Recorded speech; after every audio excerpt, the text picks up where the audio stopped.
कनिहा के कर धन बना ले। सुन सुन वो गोंदा फूल तोरी कनिहा के कर धन बना ले।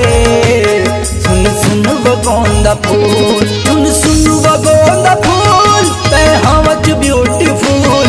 सुन सुन वो गोंदा फूल ते हवच ब्यूटीफुल।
घर तो लवो नहावत तरिया मन मोर बौरा के ले लेते हो कबैया माँ।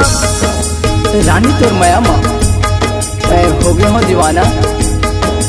रानी तोर माया माँ मैं हो गया हूँ दीवाना।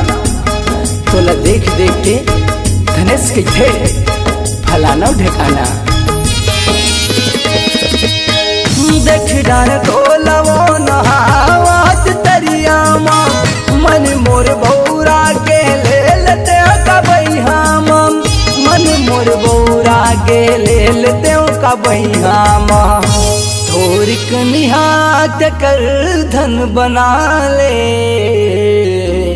तोरी कनिहा के कर धन बना ले। सुन सुन वो गोंदा फूल तोरी कनिहा के कर धन बना ले। सुन सुन वो गोंदा फूल।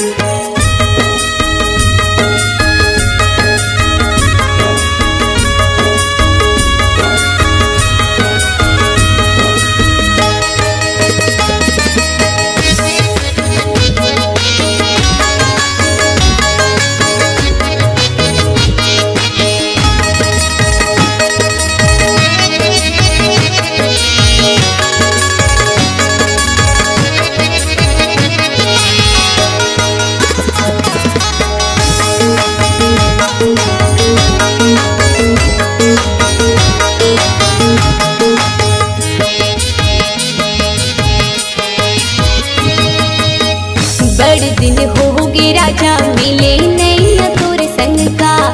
अब तो बता दे माया कत का है मोर सेगा। सही माँ पक्का मैं कर मोला। मैं तोर माया लाना नहीं समझा तेरे पगली। सुनना एक बात बोला आई लव यू जानू। बड़े दिन होंगे राजा मिले नहीं तोर संग का। अब तो बता दे माया कत का है मोर सेगा। अब तो बता दे माया कत का है मोर सेगा। अत का ज्यादा छन मोहला सतारे। अत का ज्यादा छन मोहला सतारे। कर ले माया कबूल। अत का ज्यादा